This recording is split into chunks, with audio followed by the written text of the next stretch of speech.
paint on my camera. Today I wanted to talk about, thought it'd be cool to tell y'all how to make a body of work. I'm 31 weeks pregnant and I'm out of breath just talking. I consider myself a fine artist. I've started a body of work because I hopefully would like to go back to grad school, so I would like to continue making bodies of work and making artwork so one day I can become a professional artist. I'm starting a body of work and I thought I should share with y'all how I start one and like the steps to get to making a whole body of work. There's a lot of things that go into making a body of work. A body of work refers to the production of work created by a visual artist or a musician or a writer or whatever, a production artist. In my opinion, as an artist, your work has to have meaning. This is just all my opinion. Everyone else's opinion can be different. I think that your artwork has to say something, mean something, and have a purpose, or tell a story or talk about something. I'm not really a commercial artist person. I don't like commercial art. I don't like artwork that's just sell and they're just random designs and random abstract art or whatever. I like artwork that has meaning. In my opinion, I don't like to waste time. I'm the type of person that doesn't like to make things that aren't going to do anything.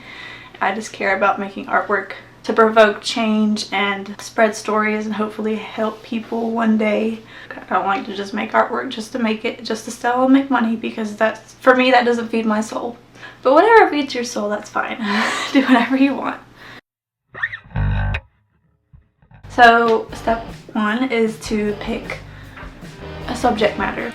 I like to make artwork that provokes change. Like I said, I like to tell people stories. It's okay if you're not that kind of artist. You can make artwork about your family, you can make artwork about your friends, music, the environment around you.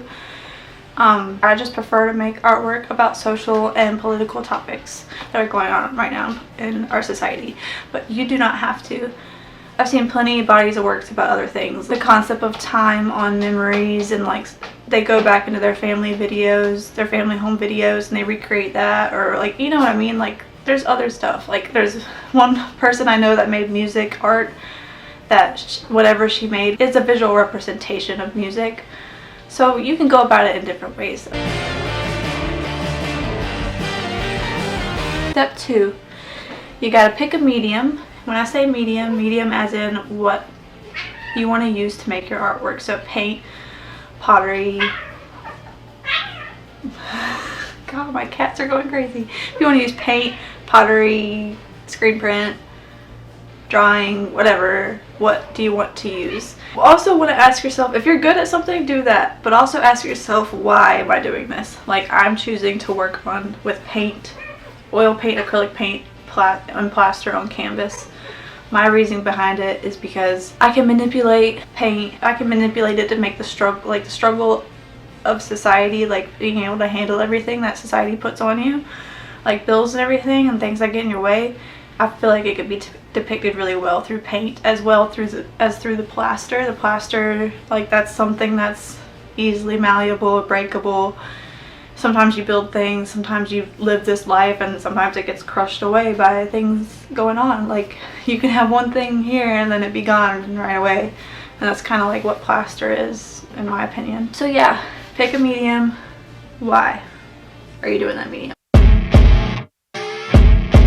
Step three, start to make the work. So your first work, my first painting that I started, the very first one with the mom holding the child, the first work is usually the hardest and it takes the longest, in my opinion. It's always taken me the longest to do the first one, because I'm an experimental artist. I like to leave room for experimenting and for things to change and my process to change or the subject to change. These different works that you create talk about that subject you picked. So I picked a topic about the social struggles within society, and I have different stories that talk about the social struggles. This particular work is about all that the typical family has to take on in today's society, or typical people have to take on in today's society, like bills, car payment, house payment, being tied to a job, medical burdens, and stuff like that. So each of these works is a story that explains the overall topic Just, it explains it in detail. When starting each work, make rough sketches. So grab your sketchbook, whatever comes to mind, put that down. Start off with 20 to 30 rough sketches for your first work, your first concept for your first work. You come up with the concept for your first body, your first work, your first painting, your first drawing, your first whatever. Sketch 20, 30 rough sketches of it, just random. Doesn't have to be pretty at all.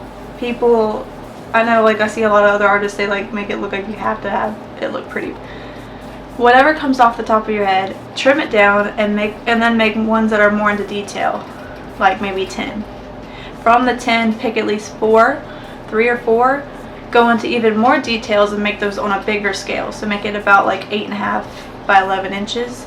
And then decide from there which, out of the 3 or 4 that you made, which one's going to be the main one going forward. What's your solid idea? This is the one you're going with. And don't worry, things can change.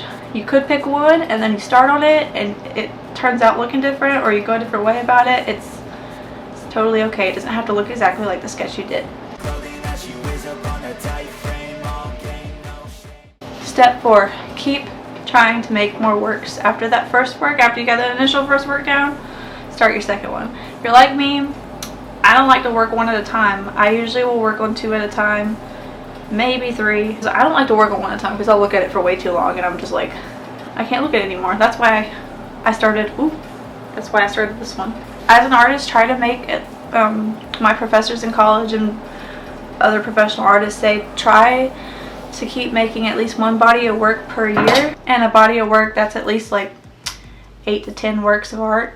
So try to make that many within a year to keep yourself like in the mindset and being an artist. Sometimes life can get in the way, or we're just lazy. We'll go a year, we'll go a few months without making anything. Just try your best to stay on track and try to keep art within your life. When you're finished with your body of work, apply your work to galleries or shows, open calls for shows, or even rent a place to host your own. And even while you're working on these works of art, like these different ones like I do, I post on Instagram, I post on TikTok, I post on Facebook. Try to get people interested in your work and buzzed about your work. Maybe those people will show up to wherever you have a show at, or wherever your artwork makes it into. If you have any more questions, you can leave them in the comments. I hope this helps those artists out there, people that want to be artists. I kind of wish I had someone on YouTube I could watch when I was younger, because I remember being in like preschool and being like, I want to be good at art and this is what I want to do. Not preschool, middle school, and being like, this is what I want to do and I don't know what to do to get there. So if you want to go a step beyond commercial art and you want to make artwork that has meaning, so you can add to the world's conversation and make some art, whether that be visual, dance, music, or whatever, I recommend doing it this way. I feel like I'm forgetting something like on how to make a body of work, but I can't remember. I don't know if I'm missing anything.